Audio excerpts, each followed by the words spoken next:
Good morning, students. So, in our previous lecture, we have seen application of biotechnology in floriculture, nurseries, and forestries.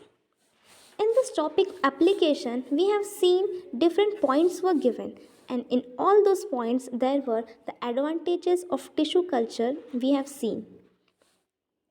So, using the method of tissue culture, one can grow number of plants like plants can be grown on a very large scale and that too in a very shorter period of time. So that is a very important application and advantage of a plant tissue culture. Plant tissue culture को use करके plant tissue culture की method को use करके हम बहुत ही कम time में very short period of time हम बहुत ज़्यादा प्लांट्स ग्रो कर सकते हैं right. So this is a very important and advantage of a plant tissue culture. So here on the page number 104 you can see one diagram. In this diagram you can see one apparatus is given. 17.8 bioreactor. The name of this apparatus is bioreactor. Using this bioreactor means it is also a combination of two words bio and reactor. Bio, I have told you so many times, wherever the word bio comes in the biology, bioreactor means it is related to the living things, living organisms. So in this bioreactor some biological process are carried out. It is used in the industries. For the process of plant tissue culture, cells can be grown in a more nutritive medium. See, as you can see, an oval shaped bioreactor is there.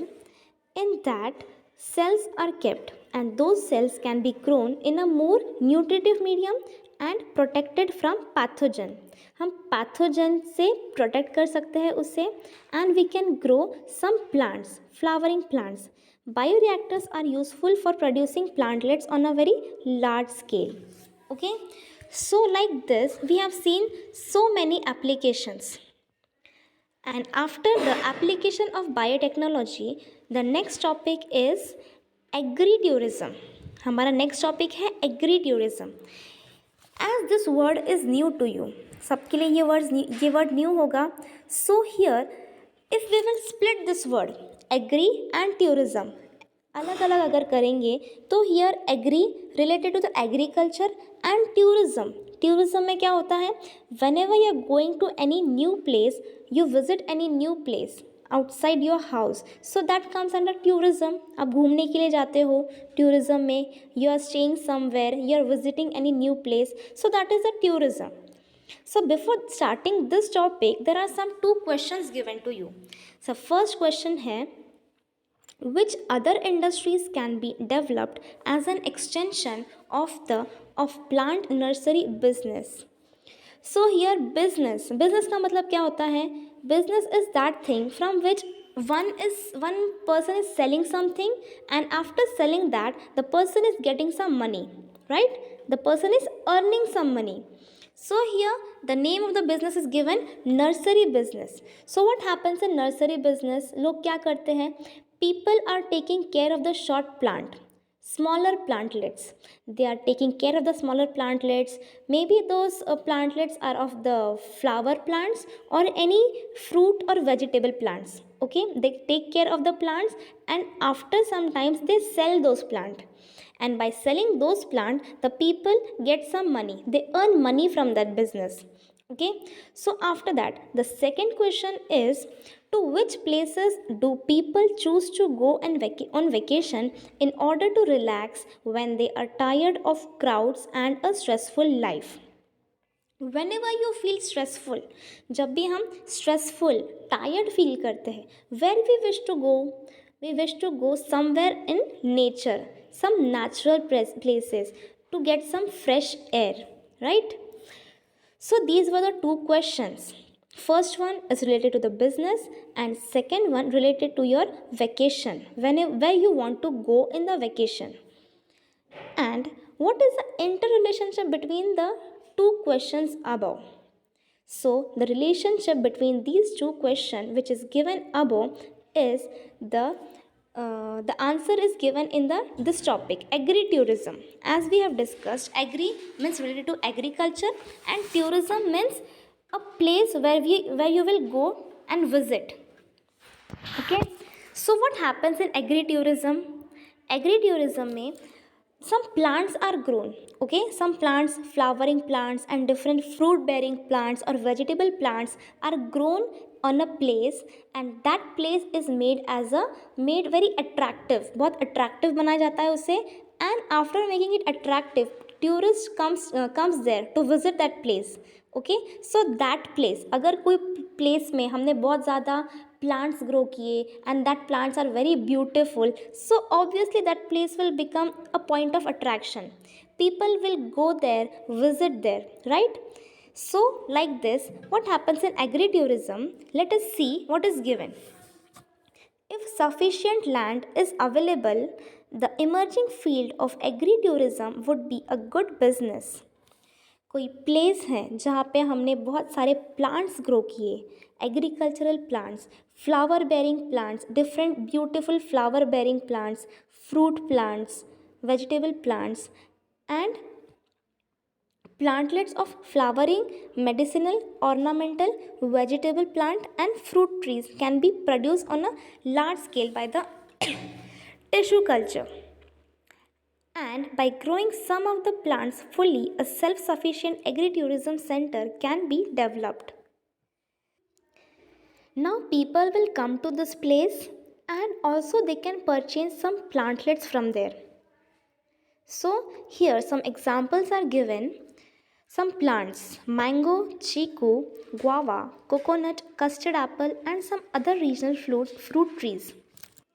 Shade giving, local or exotic attractive plants, ornamental and flowering plants, butterfly garden, medicinal plant garden, organic vegetable and fruits. So all these plants are grown there.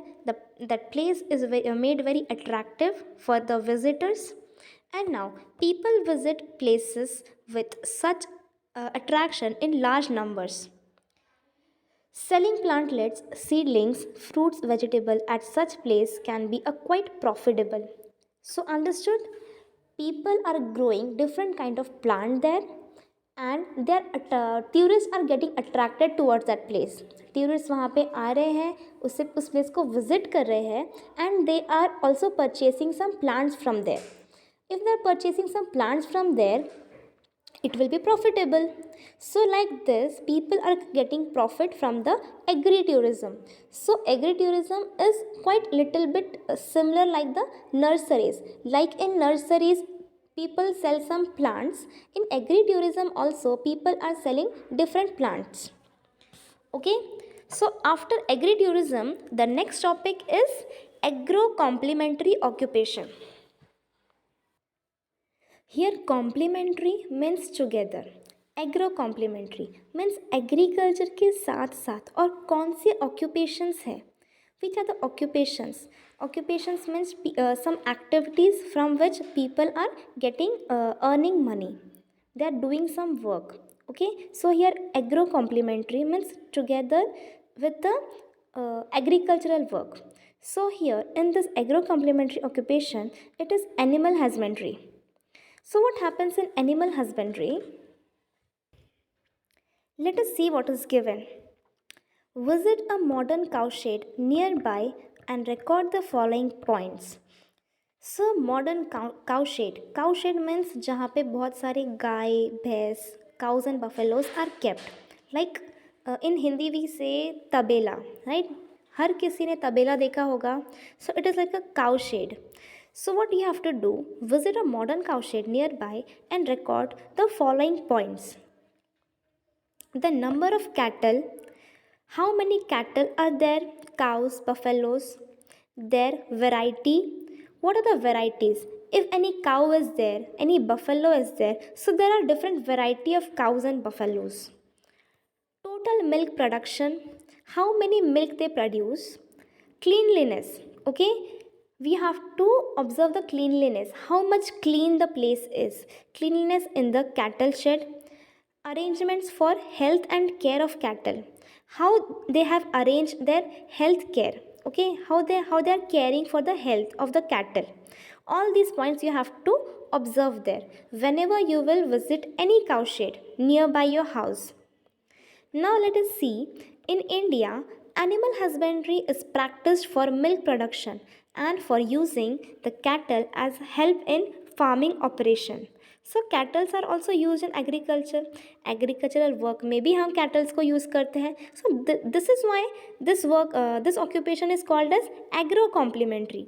So cattle work in both agricultural work also, and also we are getting milk from that for milk production, and were using the cattle as help in farming operations. For example, cows and buffaloes are raised for milk, and bulls and male buffaloes are pulling the heavy loads. As there are different varieties of cows and buffaloes, some are local and some are exotic. So, local Indian varieties of cows like Sahiwal, Sindhi, Gir, Lal Kandhari, Devni, Kilhari, Dangi, etc. And exotic varieties like Jersey, Brown Swiss, Holstein, etc. These are some of the Indian and some are the exotic varieties of the cows are kept for their milk. Okay, all these cows are kept in a cow shed for the milk. Proper care of cattle is necessary for a clean and high yielding milk.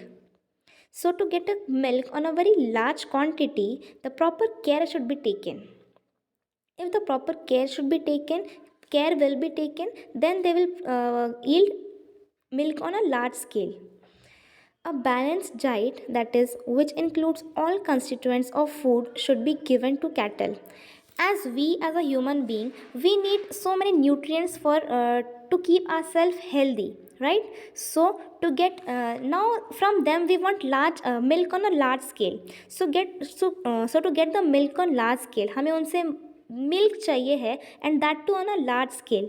सो जब हमें उनसे कुछ चाहिए है तो हमें भी उन्हें कुछ देना पड़ेगा, right? So they required nutrients, a balance. They also required a balanced diet, and that balanced diet, which include all constituents of food should be given to cattle. It must include fiber rich coarse food, fodder, and sufficient water. And the next point is, the cattle shed should be clean and dry with proper ventilation and a roof. As we humans are living in a house neat and clean, we also need a proper ventilation. So those animals, they also need proper ventilation. Here ventilation means जहाँ से उन्हें fresh air, जहाँ से हवा air जो है proper quantity में, sufficient quantity में उन्हें एयर मिल सके, and that too fresh air. The cattle shed should be clean, like हमें अपना घर क्लीन चाहिए है, so like that the cattle shed should also be clean and dry with proper ventilation and a roof. Cattle should be regularly vaccinated. Okay, they are also given vaccinations. So all these works are done under the animal husbandry. So we'll stop today. We will discuss the next topic in the next lecture. Thank you.